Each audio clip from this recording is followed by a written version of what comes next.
আজকের লেসনের টপিক হচ্ছে raisin colouring techniques. আজকের লেসনে আমরা শিখব রেজিনের রং করার পদ্ধতিটা। তো রেজিনকে বিভিন্নভাবে কালারফুল করা যায়। এক নাম্বার হচ্ছে লিকুইড পিগমেন্ট, যেটা হচ্ছে কয়েক ফোঁটা রেজিনের মধ্যে মিশেলেই খুব সুন্দর একটা কালার হয়ে আসে। দুই নাম্বার হচ্ছে পাউডার পিগমেন্ট, যেটাকে আমরা মিকা পাউডার বলে থাকি। এই যে আমার সাইডে দেখা আছে। আর একটা হচ্ছে অ্যালকোহল ইঙ্ক। এই যে ছোট ছোট যে দুটো দেখতেছেন, এই দুটো হচ্ছে অ্যালকোহল ইঙ্ক। তো টেকনিক হলো রেজিন মিক্স করার পর ছোট ছোট ভাগ করে নিতে হবে। পুরো রেজিনের যে হার্ডনার এবং রেজিনটাকে আমরা যখন মিক্স করব রেশিও অনুপাতে, এরপর আমরা 3-4টা কাপে যে কটা আমরা কালার মেশাতে চাচ্ছি সেরকম কাপ নিয়ে নিব। এখানে আমি 3টা কালার নিয়েছি, তো এখানে আমি 3 ধরনের কালার করবো আর কি। তো এটা হচ্ছে, এগুলো হচ্ছে মোল্ড। প্রথমে হচ্ছে আমি রেজিনটাকে আমি একটু মেজারমেন্ট কাপে মেশিনে মেপে আমি নিয়ে আসতেছি। এখন হচ্ছে আমি রেজিনটাকে ঢালার পরে 3 থেকে 5 মিনিট আমাকে বেশ ভালোভাবে এটাকে মিক্স করতে হবে। আলতো হাতে খুব আস্তে আস্তে ভাবে এটাকে আমাকে মিক্স করতে হবে। তাড়াহুড়া করলে কিন্তু রেজিনের মধ্যে দেখবেন বাবল আসে বা বেশি বেশি বাবল উঠে। তো আমি তার আগে আমি যে মোলটাতে করব, তো সেই মোলটাকে একটু পরিষ্কার করে নিচ্ছি। যেহেতু আমি আগে এখানে কাজ করেছি, মাস্কিং টেপ দিয়ে আমি ভিতরে ময়লাগুলা সহজেই আপনি মাস্কিং টেপ দিয়ে চেপে চেপে পরিষ্কার করে নিতে পারেন। এখানে আমি কিন্তু অনেকগুলো টেকনিক বলতেছি, যেহেতু এগুলো আপনারা কিন্তু সহজে কারো ভিডিওতে পাবেন না। এভাবে দেখেন আমি খুব চেপে চেপে বেশ ভালোভাবে পরিষ্কার করে নিয়েছি। এবার আমি রেজিনটাকে আবারও ভালোভাবে মিক্স করব। আলতো হাতে আপনাকে এই কাজটা করে নিতে হবে।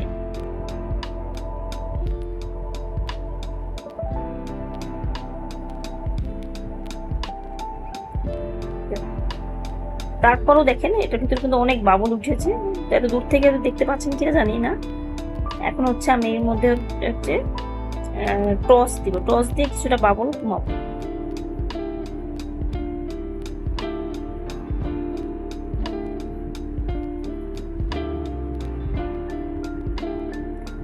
যেহেতু এটা প্লাস্টিকের, তো টসটা একটু দূর থেকে দিবেন, বেশি কাছ থেকে দিলে কিন্তু প্লাস্টিকটা গলে যাবে।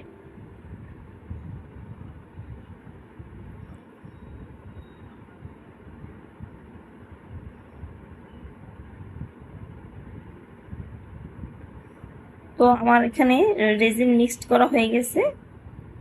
এখন আমি এটা 3টা পাত্রে অল্প অল্প করে সমপরিমাণ ভাগ করে নিব। যেহেতু আমি 3টা কালার মিক্সড করব, তো প্রথমে আমি গ্রিনটা নিচ্ছি। এগুলো কিন্তু পিগমেন্ট কালার, লিকুইড পিগমেন্ট যে কালারটা সেটা দেখাচ্ছি আজকে। মিকা পাউডারটা আমি দেখাবো, তবে আজকে দেখাতে পারবো কিনা জানি না। তবে মিকা পাউডারটা ইউজ করার পরে কেমন কালার আসে সেটাও দেখবেন। আজকে আমি লিকুইড পিগমেন্টটা ইউজ করে দেখাচ্ছি। এখানে হালকা পরিমাণ দিয়েছি আমি। আচ্ছা, আরেকটাতে আমি পণ্যটা দেখাই, একবারই পিগমেন্ট কালার দেখাই, পাউডার পিগমেন্ট, যেটাকে মিকা পাউডার বলা হয়। এটার কাজটা কি শাইনি করবে, এফেক্ট দেয়। এটা দেখবেন কি রেজিনের উপরে একটা শাইনি এফেক্ট দিবে মিকা পাউডারটা। যদি আপনি রেজিনে মিক্স করান পরে দেখবেন যে একটা শাইনি এফেক্ট দিচ্ছে। তো অ্যালকোহল ইঙ্কটা আমি এর আগেও ইউজ করে দেখিয়েছি। তো আজকে আমি যেটাতে বানাবো সেটাতে আমি লিকুইড পিগমেন্ট আর মিকা পাউডার এই দুটা ইউজ করে একটা জুয়েলারি বানাবো, পেন্ডেন্ট বা হেয়ারিং এরকম বানাবো। তো আমি জায়গাটা একটু মুছে নিচ্ছি, পরিষ্কার করে নিচ্ছি। আর অবশ্যই রেজিনের কাজ করতে হলে আপনাদেরকে খোলা বাতাসে কাজ করতে হবে, বদ্ধ ঘরে কিন্তু কাজ করা যাবে না।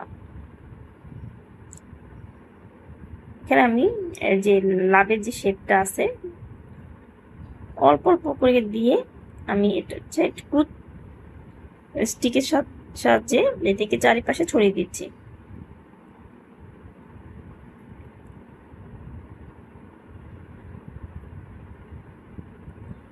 এখানে আমি হচ্ছে অর্ধেকটা রাখবো গ্রিন আর অর্ধেকটা রাখবো রেড, তো সেভাবেই করতেছি।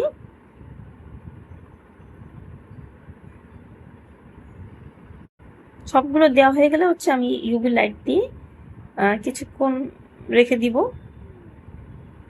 আপনারা 2-3 মিনিট রেখে তারপরে আবার সেকেন্ড লেয়ারটা দিতে পারেন।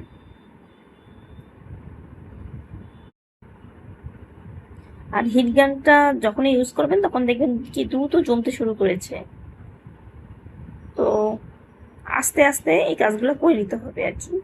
হিট গানটা আমি একটু পরে দিব। আমি হচ্ছে সব মোল্ডে হচ্ছে আমি প্রথম লেয়ারটা দিয়ে নিচ্ছি।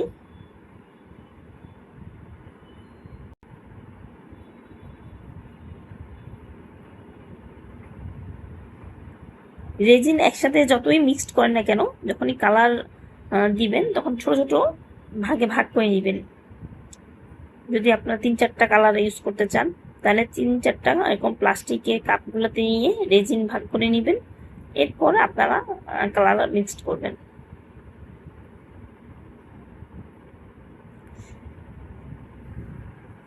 রেজিন ঢালার সময় দেখবেন কি ভিন্ন ভিন্ন কালার ব্যবহার করলে হবে কি মার্বেল ডিজাইন বা লেয়ার এফেক্ট পাওয়া যাবে। আজকের ক্লাসে হচ্ছে আমি শুধুই হচ্ছে কিভাবে হচ্ছে কালার মিক্সিং করতে হয়, কালার মিক্সিং এর কিছু টেকনিক এটাই দেখাচ্ছি।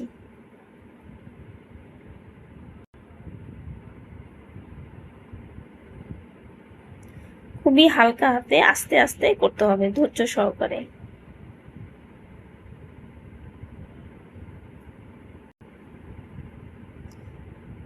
আজকে আমি ভেবেছিলাম এই যে এই রেজিনের মধ্যে হচ্ছে আমি ফ্লাওয়ারগুলা, ড্রাই ফ্লাওয়ারগুলা ইউজ করব, কিন্তু আমি চাচ্ছি না। এটা হচ্ছে স্বচ্ছ যেদিনকে ট্রান্সপারেন্ট কাজ করব সেদিনকে আমি হচ্ছে ফ্লাওয়ারগুলো ইউজ করবো যাতে দেখা যায়। আচ্ছা, আজকে হচ্ছে pigment colour, liquid pigment colour আর মিকা পাউডারের যে দুটাতে কিরকম কালার আসে সেটারই কাজ দেখাচ্ছি।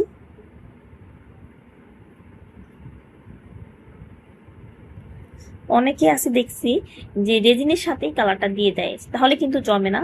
যে যে কালারটা ওইটা কিন্তু জমতে সাহায্য করে না।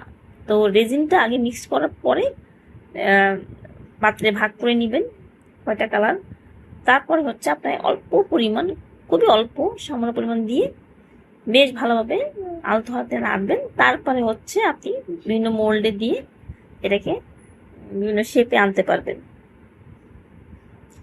অবশ্যই প্রথম লেয়ারের পর একটু ইউভি লাইট দিতে হবে, না হলে কিন্তু এই যে পেন্ডেন্ট বলেন, ইয়াররিং বলেন রেজিনের, এগুলো কিন্তু জমবে না।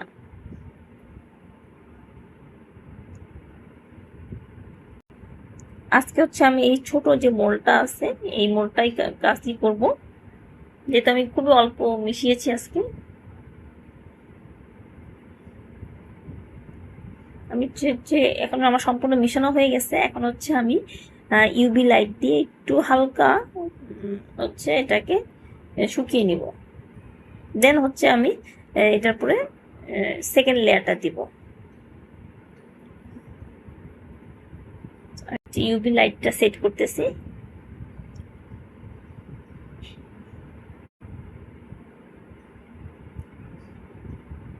আর কালার মিক্সিং এর ক্ষেত্রে আরেকটা গুরুত্বপূর্ণ টেকনিক হচ্ছে আপনারা কিন্তু অনেকখানি কালার দিবেন না, বেশি কালার দিলে কিন্তু জমবে না। এটা শুরু থেকে আমি অনেক ভুল করেছিলাম, একেবারে সামান্য। তো দেওয়ার পরে হচ্ছে আপনারা দেখবেন অটোমেটিক যখন আপনারা এটা নাড়তে থাকবেন অটোমেটিক আপনারা কালার পেয়ে যাবেন।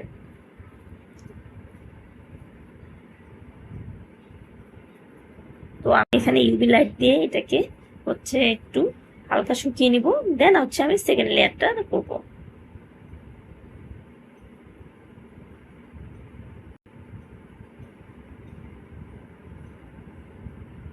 আমি হচ্ছে ইউভি লাইট দেওয়ার পরে হচ্ছে আমি একটু হালকা হিট গানও দিব। যেহেতু এখন আমি হিট গানটা দিব না, এই জন্যই যদি এখন হিট গানটা দিই তো ওটার একটা কি বলে বাতাস আছে, বাতাসে এই যে ভিতরে যে রেজিনটা এটা একটু ছড়ে যেতে পারে। তো একটু হালকা শুকান, তারপরে হচ্ছে আমি হিট গানটা দিচ্ছি।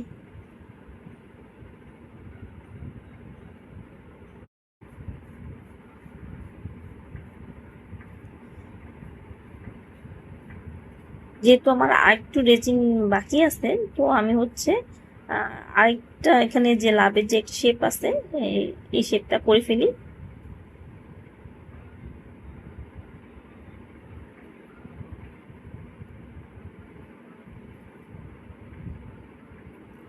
এরপর যখন আমি ফাইনাল ডিমোল্ড করব, তখন আমি হচ্ছে ফাইনাল দেখাবো যে আরেকবার যে উপরে যে কট লেয়ারটা দিতে হয়, ফাইনাল যে লেয়ারটা দেখবেন অনেক শাইনি গ্লেজ দেয় রেজিনের যে ছোট ছোট পেন্টেড আছে। তো এটা হচ্ছে লাস্টের লেয়ারটা যখন দিব, দেওয়ার পরে দেখবেন খুবই শাইনি একটা গ্লেজ দিবে। তো আমি যখন ডিমোল্ড করব তখন অবশ্যই আমি পুরো বিষয়টা আরো বুঝিয়ে দেখাবো, কাছ থেকে ক্লোজলি দেখাবো। তো এই আমার মোটামুটি হয়ে গেছে, সবগুলো সেট করেছি এবং ইউভি লাইট দিয়ে শুকিয়ে নিয়েছি। তো আজ এই পর্যন্তই, দেখা হচ্ছে নেক্সট ক্লাসে।